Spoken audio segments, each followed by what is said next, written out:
Yo, what is up guys, it is Master2010 here, and today we have the first death battle I've done in a while. Lex Luthor versus Doctor Doom, DC versus Marvel. I can't wait, I love DC versus Marvel. I mean, I know 9 times out of 10 DC wins because DC's more OP, but this is Doctor Doom, this is Stan Lee's favourite villain. I think it's his favourite character as well. You gotta respect that. So yeah, I'm gonna say right now, before we even start the video, I'm going to put my money on Doctor Doom, and once I see like both characters in depth, I'm going to decide again. But right now I'm saying Doctor Doom. You ready? Let's fucking go. This episode of Death Battle is brought to you by Harry's. For a limited time, Harry's has an exclusive offer for viewers of Harrys.com/death. That's booming shaved I should blast. There we go. Lex Luthor, CEO of LexCorp and nemesis to Superman. and Dr. Doom, King of Latveria and Doom of the Fantastic Four. The intellect of these two evildoers is unmatched in their own worlds. But what happens when the geniuses of these spiteful nerds collide? He's Wiz and I'm Boomstick. And it's our job to analyze their weapons, armor, and skills to find out who would win a death battle. Let's go. In the city of Metropolis, soaring above all other structures, one can find atop the tallest building an L. Who's the dickbag that decided to literally hang that L over everyone's head? Just the one and only Lex Luthor. Born and raised in Smallville, Kansas, Lex's early life was complicated. His father, Lionel, was a scientist doing dubious experiments on Martian Manhunter. When the lid was cracked on this evil science operation, asses had to be covered. So Lex and his old man got a convenient memory wipe, reducing Lionel to an alcoholic and setting Lex down a path to get away from his deadbeat dad. Right there with you, bud. But because this is comics, that's just Lex's story in one continuity. Yeah, I was gonna say. In another, he's a mad scientist. In another, he's a self-made billionaire. And in yet another, he was friends with Superboy until Superboy made him bald. No wonder this guy's so cynical. Regardless of which Lex we're talking I didn't know about that one. He hates Superman. In his eyes, if Superman continues to exist, humanity will become weak and reliant on him, and ultimately perish. Supposedly. Ever since Soups flew into town, he's been Lex's undoing. But also his driving force in creating technology, chief among them being his war suit. This bad boy comes equipped with loads of goodies. A force field, electroblast, missiles, a chest laser, and wrist blades for all your Batman shanking needs. Lex has utilized many different energy sources for his suits, but his newest and greatest is the Mother Box. A nigh-infinite piece of new god technology, with which Lex can create energy beams, repair his suit, and teleport via quantum folding. The suit can survive a planet exploding and lets old Lex go toe-to-toe with Superman himself. Well, it is questionable if his suit is directly comparable to Superman going all out, especially with his reliance on kryptonite. But Lex has used it to fight with other DC powerhouses. Like this orange bugman Larfleeze, who's basically a one-man Lantern Corps. You know, that band of green boot stompers who can cross the universe in under an hour. Knowing DC has a universe at least 100 trillion light years across, this would require a speed over 5 quintillion times the speed of light. Or, how about the time Green Lantern Kyle Rayner held back the Big Frickin' Bang? Much of Lex's tech is relegated to the war suit, but he does have on-hand gadgets too, such as a heat ray, robot replicas called Lexbots, and a special barrier that temporarily turns anything it touches two-dimensional. It turns you 2D, huh? Oh, that's Sounds weird. like a weeb's wet dream. How does that work? It's rather simple, actually. By applying higher dimensional physics to a simple 2D grid, we can replicate and place the form of a 3-dimensional object into a lower, flattened form that... Make it stop! Make it stop! Wow. I knew the all-squirrel diet was a good idea. Unlike Lex's 80s tech, he's not all two-dimensional. Sure, he's had his squabbles with Superman, but after Soups died, not when he punched the gray guy when he blew up this punk Denny, he gained a newfound respect for the Man of Steel and took up his mantle. Maybe he isn't the bald psycho everyone thinks he is. Doubtful. Lex's actions, both good and bad, tend to stem from one thing. He really really wants to be Superman himself. He jelly. It would explain why he made the Everyman Project, an experiment meant to turn normies into superhumans. Unfortunately, Lex's genes were not compatible. He still went through the procedure, but even after some voluntary organ harvesting, he only had 6 months to live. Wow, Lex really does want to be Superman, even if it kills him. But if Lex can't be Superman, he might as well make himself the one person that super citizen has to answer to. Wow. Which is why Lex decided to, what else, run for president. Can you imagine a president who's an evil billionaire and hates aliens? So unrealistic. Lex was already a nihilist with few real attachments, and became all the worse when he learned he could neither be nor control Superman. Take, for example, the time he made a cure for his sister's terminal illness. Well, that doesn't seem so bad. And then reinfected her with that same illness seconds later, just to prove he could. Jesus Christ! Never mind, he's evil. Why would anyone work for this guy? Lex's outlook on life actually gained a big following. After traveling millions of years into the future, because comics, Lex saw a world where his goals became reality, where people quit aspiring to the impossible standards of superheroes, instead embracing who they were deep down. Selfish and greedy animals. So he literally inspired a philosophy around being the opposite of Superman. Apparently. Isn't it ironic, though, that even those who chose to follow Lex's ideals called this philosophy doom? Huh. I guess Lutheran was already taken. Anyways, his fanboys from the future might consider it their doom, but to Lex, his ideals are everything. And to his credit, they have seen him through some pretty heavy stuff. Like outsmarting Brainiac, getting tortured by Joker. And getting shot out of a helicopter by a gorilla. Don't worry, somehow he got better. Even completely stripped of everything, standing before an almighty God, Lex Luthor will continue to defend his ideals. This harbinger of doom is truly beyond comprehension. Or so he says. Who is it, Superman? Lex Luthor, the greatest criminal mind of our time. Damn. At first glance, Latveria appears to be a humble nation located in the center of Europe, but within its borders may be the greatest threat the world has ever known. That threat being the malevolent king, Dr. Doom! But Doom did not start out as a king. Born as a Romani, Victor von Doom had a tumultuous childhood. After his mother's soul was taken by the demon Mephisto, and his father died on the run from an evil baron, Doom did what any mad scientist would do, and began making inventions. Like his own robot replicas, and Marvel's favorite retcon device, the Doombots. That sounds familiar. The technical wonders he made, while also scamming people, were so great the Empire State University offered him a scholarship. And so began a good old college try by Doom. There, Doom built a device to communicate with his mother in the underworld. Jeez. But because of a miscalculation that may or may not be thanks to the thing, it blew up in his face. Literally. It's okay, though. After the explosion gave him a nasty scar, Doom ventured to Tibet, where some monks did him a solid and helped him build a suit of armor.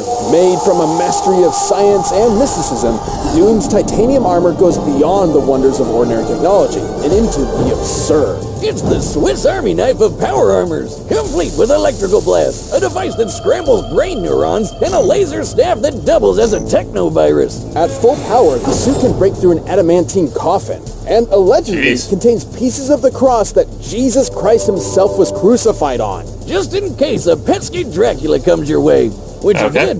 With this suit, Doom easily conquered Latveria and overthrew the Baron who gave him so much trouble years back. Aha! Take that, asshole! Seeing how prosperous his rule was, Doom thought if he could make Latveria better by conquering it, why not make the whole world better by conquering it? Well, I mean, a Panther God did say he should. Too bad he was always stopped by the Fantastic Four. Damn, that was a film back in the day. Also known as Mr. Fantastic. To put it lightly, Doom frickin' hates him. One time, when Doom was being pulled into hell, rather than try to escape eternal torment, all he wanted to do was burn and scar Reed's face. To Doom, Reed Richards is a man of unquenchable vanity and unmitigated arrogance, consumed by his own ego at the cost of everyone around him. Yeah, I think Doom might be projecting a bit there.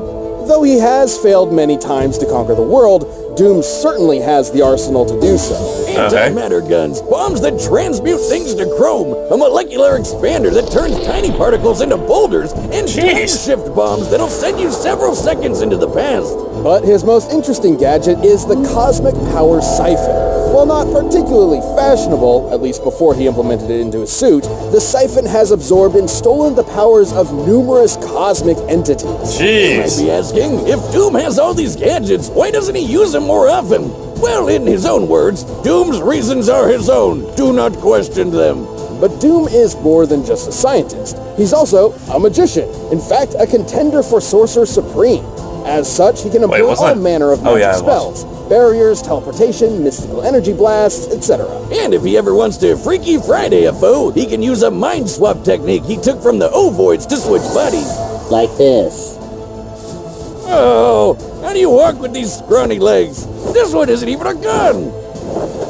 Why are there 6 of you? Am I drunk? Tommy, Shane just back.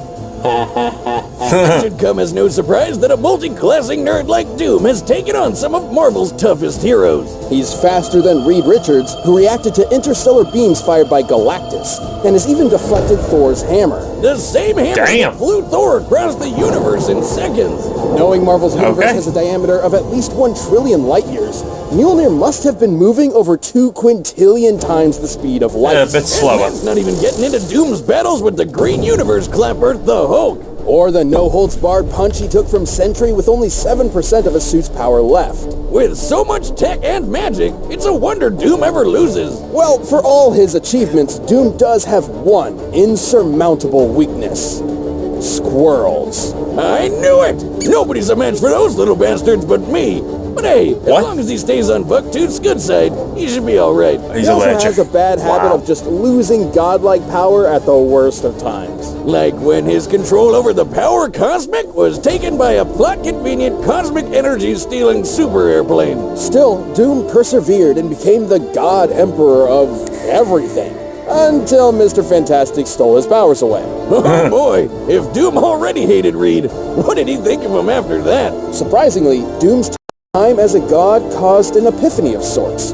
He looked back on his actions, his ego finally shattered, and in his reflection was left with a desire to fix his ways. So he took up the role of Iron Man of all people, stopped being so world-conquery, and became a good guy. Just for a little bit, don't worry, he was back to being a maniacal would-be conqueror soon enough.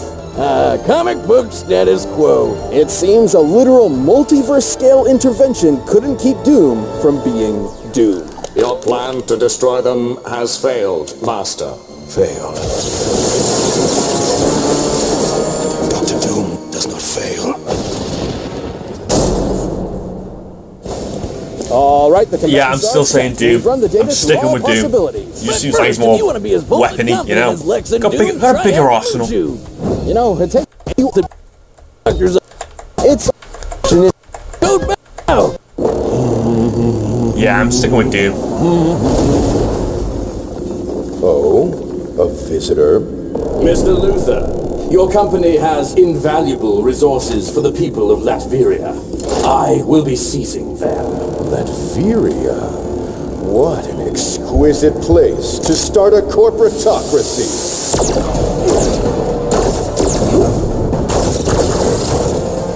Well, no, he doesn't even have his armor yet. You wretch! But then...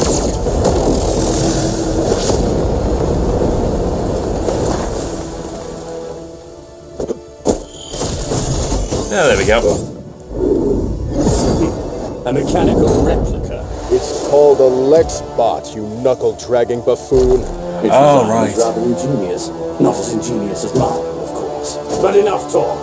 Let us end these charades. With pleasure. Come on.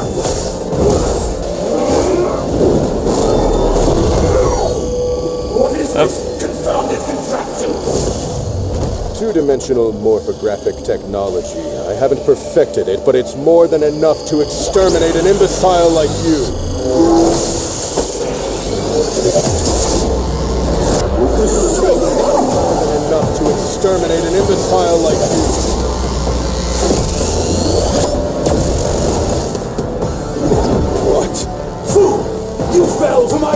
makeshift bomb. Now, what does? What does? Oh my god, that's actually from the game. Okay.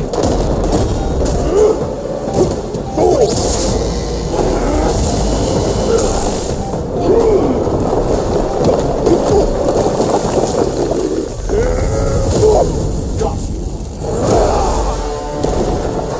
What a farce. Impossible. Oh, damn. That word has no meaning for someone like me. What about you?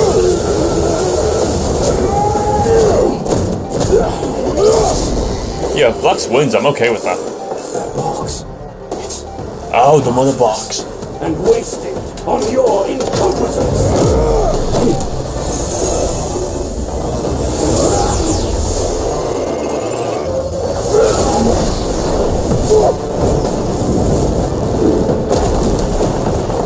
Pitiful. What kind of a man are you?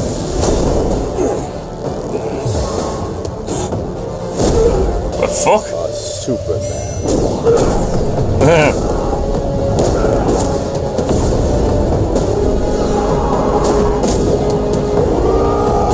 What the fuck? Still hiding behind this hideous mask, Tin Man? Let's show your true face the light of day!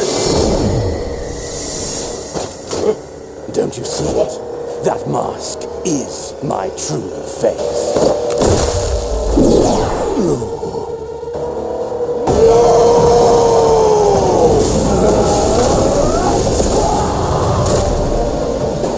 Oh dear. Ooh. Damn. This power, it's like that of the gods. Beneath me. KO! Jeez. I've heard of handing someone the elf, but never pinning him to it. Having a slight speed advantage and a stronger suit by most measures, Lex was able to hold his own with Doom for a time. And sure, Lex could counter some of Doom's arsenal, but he couldn't defend against being transmuted to chrome, being blasted with antimatter, or getting his nerves scrambled from the inside. What's more, Lex's mind has been Yeah, it's swapped true. before, once with Superman, funnily enough. Meaning if things got desperate, there was nothing to stop Doom from pulling a Captain Ginyu on Lex and swapping their minds. Lex's mother box was certainly a powerful device, but he never quite mastered all of its potential. Not to mention, Doom's ace in the hole, the cosmic power siphon, has drained and stolen similar energy sources time and time again. Galactus, Silver Surfer, and even the friggin' Beyonder. Yeah, I know, this mulleted doofus I don't know who that doesn't one look is. like much, but he apparently has millions of times the power of the entire Marvel multiverse. What? The siphon took all of it. There's no way the Mother Bugs could stand up to a device like that. Thus, Jeez. it was only a question of if Doom could bide his time before turning the tables on Lex. And given all the beatdowns he's survived from Marvel heavy hitters like Hulk and Sentry, I'd say Doom had that time. Lex's tech was an impressive challenge that had the stats to contend with Doom, but against Doom's bewildering gadgets, magical trickery, and power-stealing siphon, the advantage Yep, was in the called it. Doctor's court. Called the it. King of Latveria claimed his victory. Hopefully Lex isn't a sore Luthor. The winner is Dr. Okay, who we got Doom. next? Be a good one. Thanks for watching this episode of Death Battle. Come back next week to see previews of our upcoming matchups. If you want to watch more stuff, you can click the boxes right around here, and you can always pick up some Come on, merch at what we got? The store.roosterteeth.com. Marvel vs. DC. They're the best ones. Ah. Yeah, I know who those are. But no, Marvel won this one. Actually, I think Marvel won the last one as well, didn't he? Against Red Hood and Winter Soldier. Yep, that's fair play. That's fair play. But yeah, Doom is... Yeah, you don't want to fuck with Doom. He's pretty... He knows his shit. Like, that, seriously, I think it's been said he is Stan Lee's favourite villain. That's got to mean something. That was pretty cool. Alright then guys, it has been Master 2010. If you want to play anything else or read anything else, put in the comments down below. I'll leave a link to Death Battle and this episode in the description down below also. Please like, subscribe,